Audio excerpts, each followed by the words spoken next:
3 of the 10 marks in this question are not for what you write. They are for how you write it.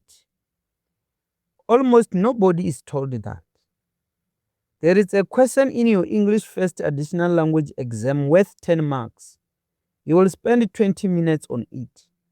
And most candidates hand back 3 of them before writing a single word. Not because they did not understand the passage, not because they could not find the points, but because nobody ever walked them through the second half of the marking memo, the half that decides those 3 marks. This is question 2, the summary. And by the end of this episode, you will know exactly how the marker sitting in front of your script gives you or takes from you every one of those 10 marks. Everything in this episode I'm going to show you from the real thing, not from a policy document you will never see, from the actual exam papers your seniors set last year and the actual memos the markers used to mark them. When I make a claim, I'll put the evidence on the screen. You decide whether I am right. One rule carries this whole thing: 7 plus 3. 7 marks for 7 points. 3 marks for language. Learn what each half actually rewards, and question 2 becomes the most predictable 10 marks in the entire paper. Open your paper 1. Section A is the comprehension, 30 marks. Section C is language and editing skills, 40 marks. Sitting between them is section B, the summary, 10 marks. Question 2. 20 minutes. That is the time the paper itself suggests for this section. Now, the first step, and it costs candidates minutes they never get back. Look at a real question 2. The passage you summarize is a brand new text. It is not the comprehension passage from section A. It is a separate text, a new one, around 250 words. Every year I watch learners flip back to section A hunting for the passage they are supposed to summarize. It is not there. It was never there. Turn the page and read what is in front of you.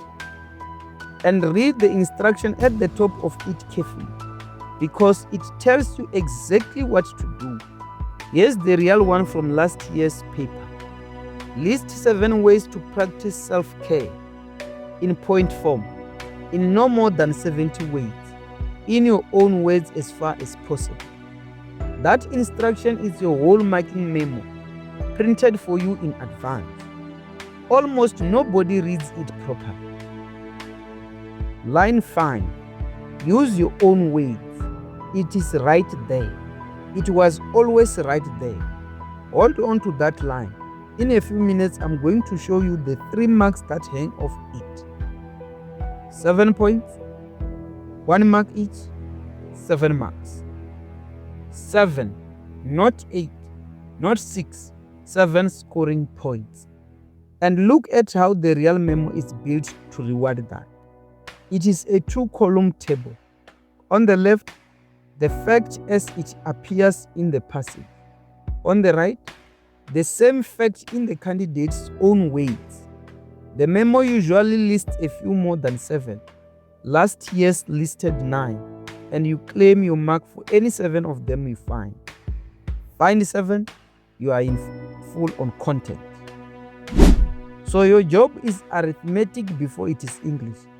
Find 7, write 7. If you write 4, you have kept yourself at 4 out of 10 before language is even considered. How do you find them? Remember what the instruction asked for.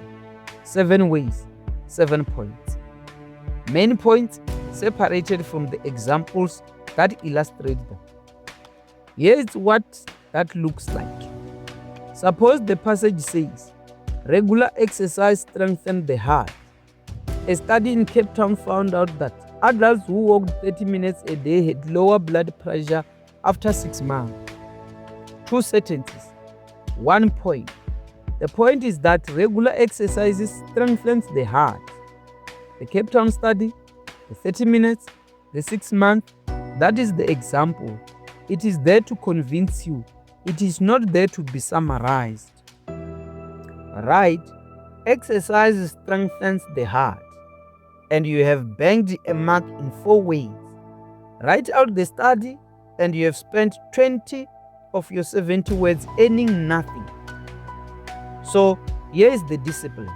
Every time you meet a statistic, a name, a place, a date, or the words, for example, that is illustration. Step over it. The point is the sentence it is illustrating. And here is how the memo itself opens. Every real one I have shown you says it is in the same words at the top. Marking is on the inclusion of valid material and the exclusion of invalid material. Read that twice. You are not only rewarded for what you put in, you are judged on what you had the sense to leave out. Now the 3 marks nobody teaches. 3 of your 10 marks are language marks, and I'm not going to tell you how they are awarded. I'm going to show you from the real memo the markers used last November. If you have not quoted word for word, 1 to 3 points correctly earns you 1 language mark, 4 to 5 points earn 2, 6 to 7 points earn all 3. But if you have quoted word for word, lifted the sentence straight from the passage, the same memo changes the letter completely. 6 or 7 lifted quotes, no language marks at all. 0. 4 or 5, a maximum of 1.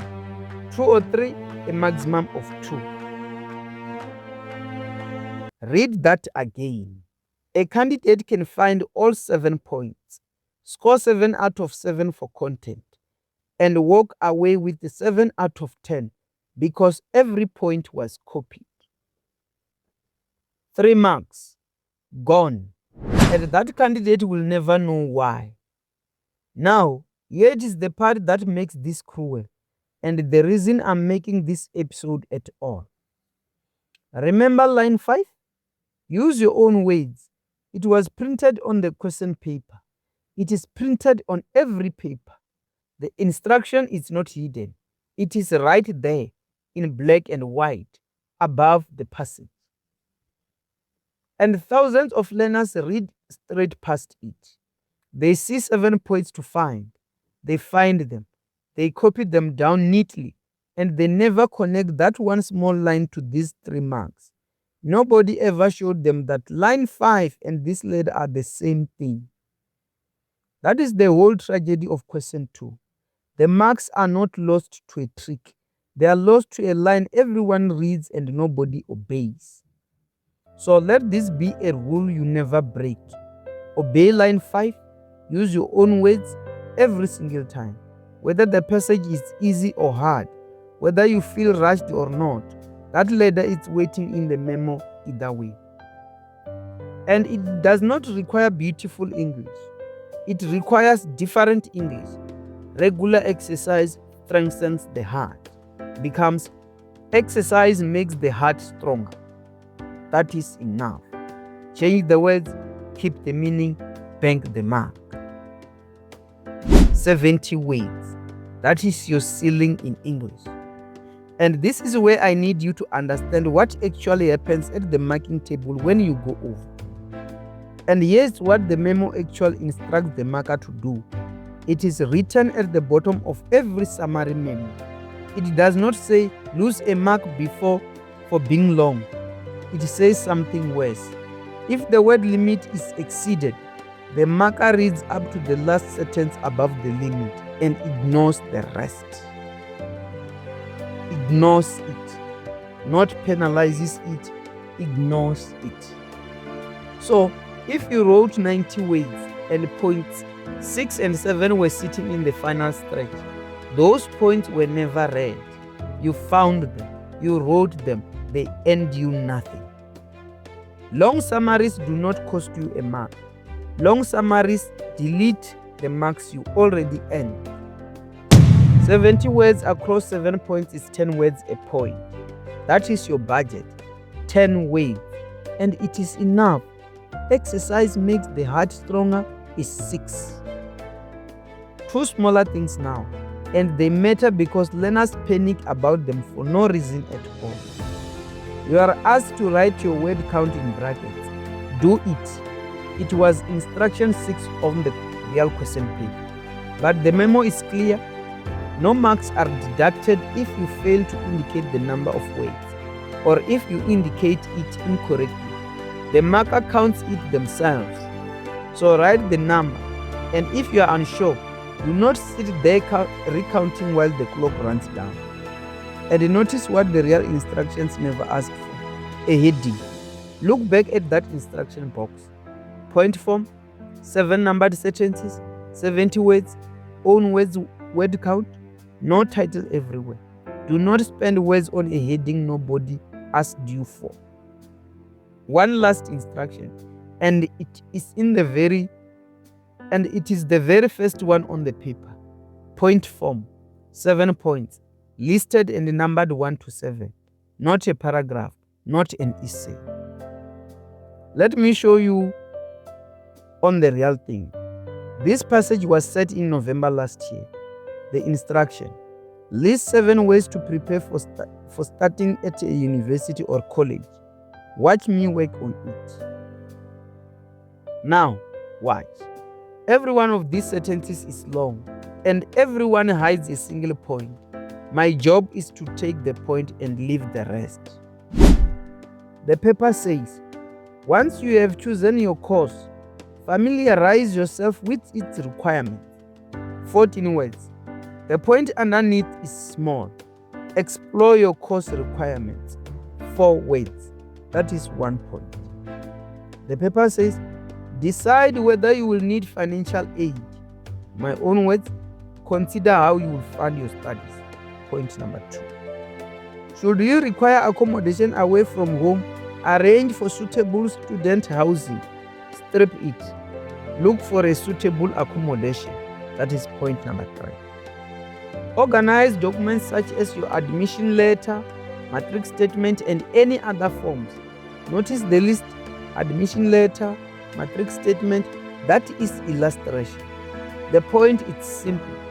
Have your required documents ready. That is point number 4. And watch this one, because it is the trap. The paper says, make sure you have the necessary items, such as stationery and a laptop. A weak candidate copies the whole thing: stationery, laptop, all of it. But the marker's memo does not want the examples. It wants obtain the necessary items for your studies. Point number 5. The stationery and the laptop were never the point. They were the illustration of the point. 5 points, 29 words. 2 more points sit in the rest of that passage. Explore the student services. Set clear academic goals, and I still finish under 50 words, under the 70 word ceiling, with room to breathe. And every single one of those points is in my own words. Not one was lifted, which means go back to the ladder. 6 or 7 points in my own words ends all 3 language marks. I did not just find the content, I banged the language. That is the 7 plus 3 rule working in front of you on a real paper, marked by a real man. So here is how you walk into question 2. Number 1, turn the page.